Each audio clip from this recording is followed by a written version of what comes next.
છે, આખા રાજ્યને ચોંકાવ્યું હોય તો તે છે આ તંત્રનું કૌભાંડ. અને તંત્રનું કૌભાંડ એટલા માટે કેમ કે આ તંત્રના અધિકારીઓ જ 1500 કરોડનું સ્કેમ કરી બેઠા. અને તેમાં જેમના દ્વારા આ કૌભાંડ કરવામાં આવ્યું છે તેમણે સુરેન્દ્રનગરથી લઈને ગાંધીનગર અને દિલ્હી સુધી ચર્ચા જગાવી છે. કરોડોના ભ્રષ્ટાચારના સોદામાં આજે શું થયું તે જોઈએ.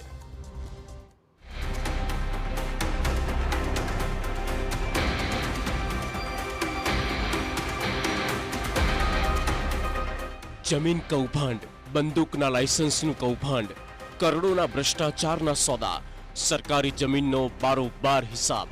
બસ આ જ ધંધો કર્યો તંત્રના શીર્ષ હોદ્દાના અધિકારીઓએ.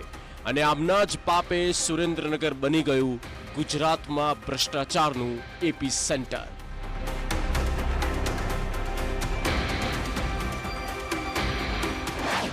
₹1500 કરોડનું જમીન કૌભાંડ.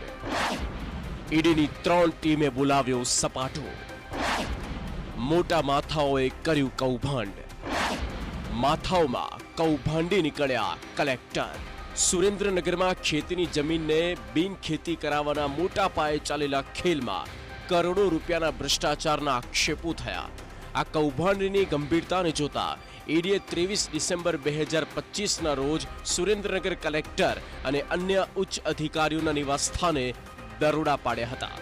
સુરેન્દ્રનગરમાં કરોડોના જમીન કૌભાંડ મામલે ઈડીએ મોટી કાર્યવાહી કરી.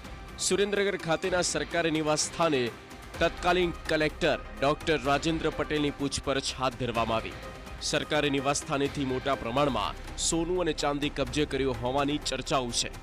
આખી રાત તપાસ કર્યા બાદ વહેલી સવારે તેમની ધરપકડ કરવામાં આવી. ત્યારબાદ કોર્ટમાં રજૂ કરતા પહેલા તત્કાલીન કલેક્ટરને મેડિકલ માટે લઈ જવામાં આવ્યા. તો ડોક્ટર રાજેન્દ્ર પટેલને લઈને ઈડીની ટીમ કોર્ટ પહોંચી. ધરપકડ બાદ રિમાન્ડ માટે ડોક્ટર રાજેન્દ્ર પટેલને કોર્ટમાં રજૂ કરવામાં આવ્યા. ગાંધીનગર સ્થિત નિવાસે ઈડીના ધામા.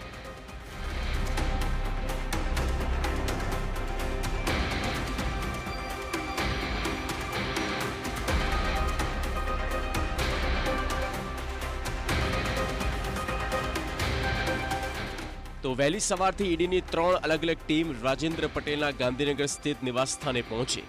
સૂત્રોના જણાવ્યા અનુસાર કલાકો સુધી ચાલેલી સઘન પૂછપરછમાં અધિકારી સંતોષકારક જવાબ આપી ન શક્યા, જેના પરિણામે તેમની ધરપકડ કરવામાં આવી.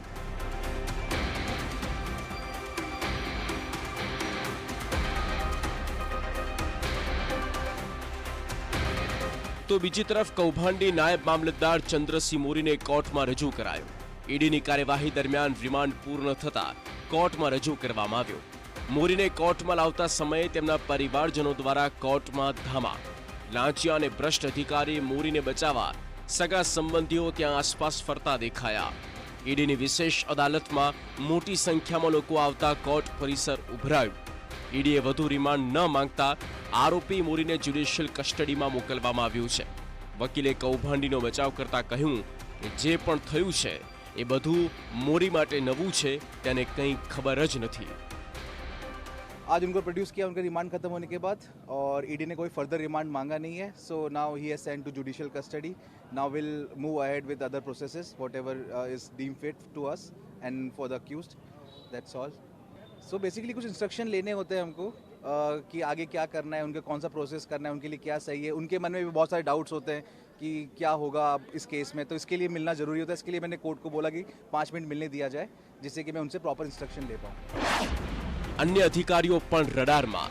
માત્ર કલેક્ટર જ નહીં, પરંતુ આ કૌભાંડમાં સામેલ અન્ય કર્મચારી સામે પણ સકંજો કસાયો. આ કેસમાં અગાઉ ચંદ્રસિંહ મોરી, મયુર ગોહિલ અને જયરાજસિંહ ઝાલા સામે પણ ગુના નોંધાયા હતા. રાજેન્દ્ર પટેલની ધરપકડ બાદ હવે આ કૌભાંડમાં અન્ય કયા મોટા માથાઓના નામ બહાર આવે છે તેના પર સૌની નજર છે. પૂર્વ કલેક્ટર રાજેન્દ્ર પટેલને કાલે રાત્રે સાથે લઈ અને ઈડીની ટીમ કલેક્ટરના બંગલામાં આવી હતી અને મોડી રાતથી વહેલી સવાર સુધી આ ટીમે તપાસ હાથ ધરી હતી અને વહેલી સવારે કલેક્ટરને સાથે લઈ અને કેટલુંક સાહિત્ય લઈ ગયા છે. સાજિદ બેલીમ, TV9, સુરેન્દ્રનગર.